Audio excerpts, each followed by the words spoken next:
we are first joined on this and the LNG terminal by Simon Watts, who's the Energy Minister, also local government. Minister, good morning.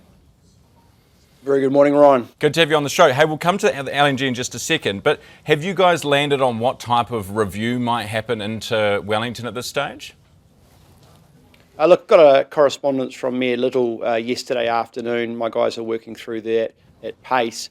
It's pretty clear that the situation that Wellingtonians are dealing with is completely unacceptable, and the information that you're seeing flow out again is just an indictment on prior leadership. The role that the Mayor and I and the Prime Minister have discussed is that we need real answers to the underlying problems around what caused this issue, and we need those fast. So I'll have more to say on that pretty quickly, but I'm just working through that in the next few days. There's a number of options I can do to help, and particularly I think what you're seeing is people are closing up and providing information. Well, we need answers to those questions, and I do have powers to be able to extract that information. When you say people are closing up, are you talking about the Mayor telling one of the councillors not to talk about this particular vote? I think one of the headlines in this paper this morning was around, lawyering up and we're not going to make any comment. That is nonsense. Wellingtonians deserve to be kept up to date with the status of that incident, and that's the point that I'm referring to, and I'll be having a discussion with the Mayor about, the fact that I'm seeing that as pretty unacceptable, and I think Wellingtonians would as well. Totally. Who's saying that? Who's mentioning lawyering up?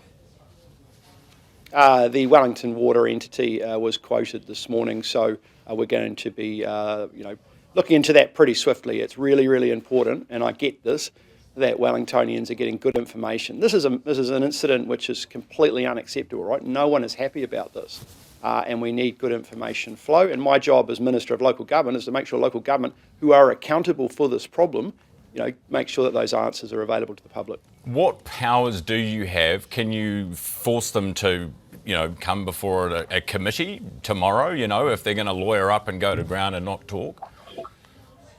I have a variety of mechanisms. I can put a review team into the council which has powers to get information to answer the questions that the council or other entities might not be able to do. We can put facilitation or a facilitator in there.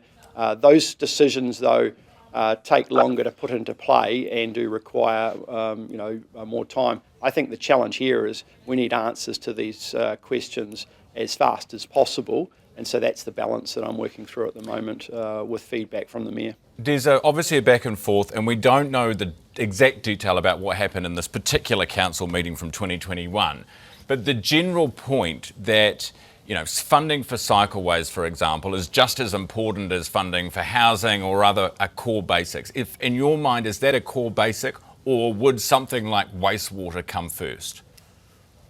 I mean, you might have one person watching your show out of everyone else in the audience that thinks it is, Ryan, but I am definitely of the view that building cycleways over core infrastructure is not a priority. And you've seen the reality of that decision-making playing out, and sadly, Wellingtonians and our environment are paying the price for that. That's why we're doing what we're doing around local water done well. We're putting these entities in place.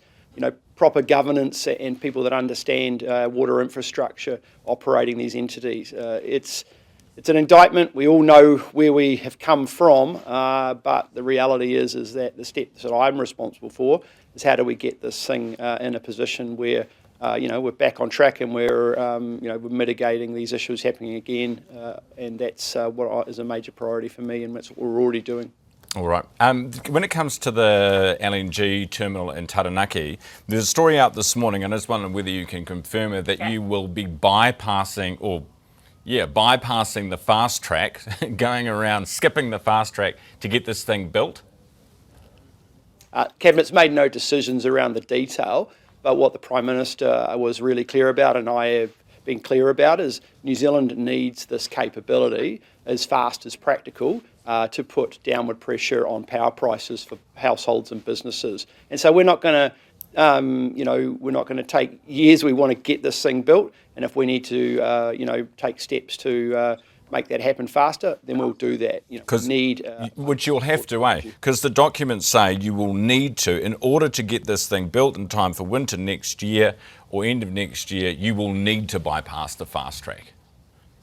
Yep, and that's the information that we discussed and we're aware of. So, we'll do what is required in order to make this happen. Why? Because it'll lower power prices for Kiwi households and businesses. That's a priority, and we want that to come through as fast as practical. Really important to underpin the New Zealand economy.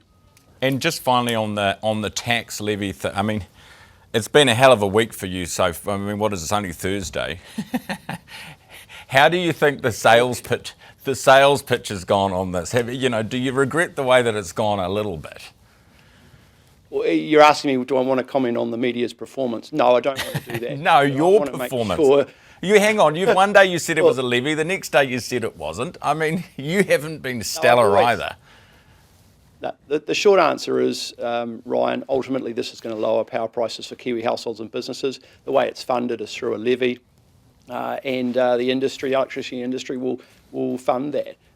We need this infrastructure. We had a massive issue in 2024. Everyone knows it. There's no other option on the table that will bring a solution within the 2-year period that we're putting on the table. And you're seeing, pretty significant feedback from industry saying this is sensible, good policy that gives us energy security and downward pressure on power prices, and that's what everyone needs. Yep, it gets bumpy in this job, but my role is to make tough decisions and to make them happen, and that's what I'll do. All right, Minister, appreciate your time this morning. Thanks so much for being with me. Simon Watts, the Energy and Local Government Minister at